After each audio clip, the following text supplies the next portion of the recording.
Living labs share certain common elements that are central to the approach.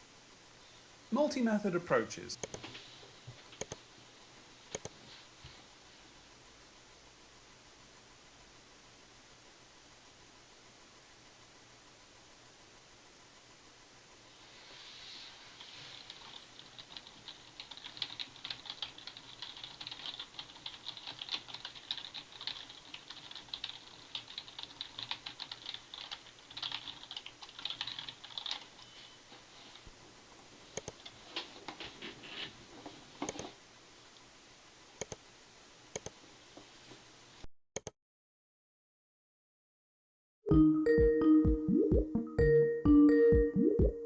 Bonjour Louise, vous m'entendez?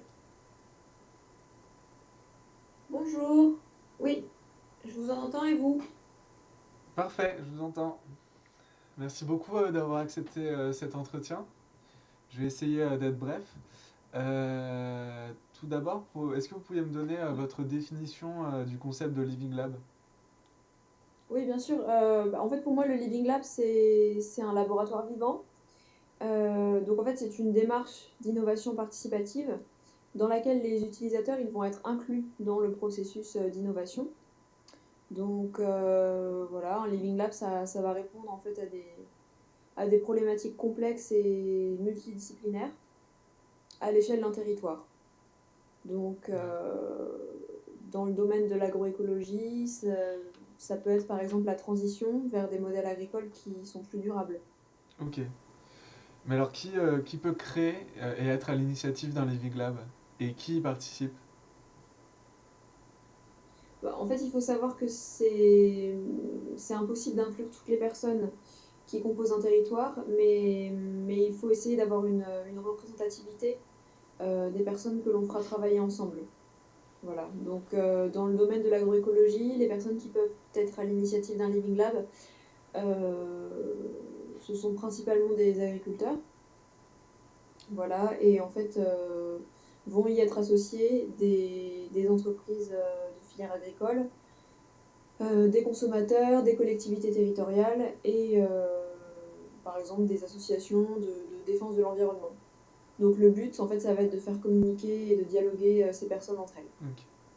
Et est-ce que vous auriez des exemples précis de Living Lab, toujours dans le domaine de l'agroécologie? Alors en agroécologie, on a très peu d'exemples actuellement.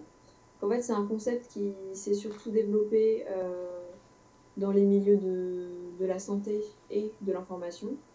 Mais, euh, mais en 2016, le ministère de l'Agriculture il a développé en fait des living labs dans le secteur agricole, dans le cadre du plan Agriculture Innovation 2025. Mhm.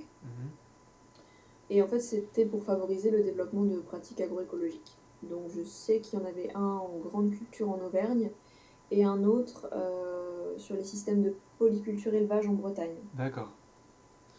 Et est-ce que vous avez pu constater des limites à ce moyen de concertation, des choses qui marchent pas avec le Living Lab? Hmm. Bah, une des principales limites que j'ai pu rencontrer, donc c'était sur une étude que j'ai suivie, c'était de réussir à expliciter et à se mettre d'accord sur l'orientation stratégique de ce que veut faire un Living Lab.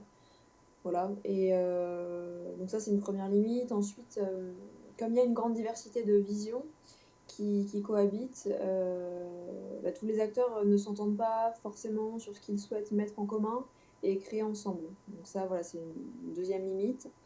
Et, et enfin, c'est pas toujours facile en fait pour tous les acteurs de trouver leur juste place, notamment les agriculteurs et agricultrices. D'accord. Voilà. Est-ce que ça vous semble un peu plus clair? Oui, complètement. Ok, Bah, c'est tout pour moi. Merci pour toutes ces réponses. bah avec plaisir. Et bah, à bientôt. Au revoir. Au revoir. Et bon courage hein, pour la finalisation.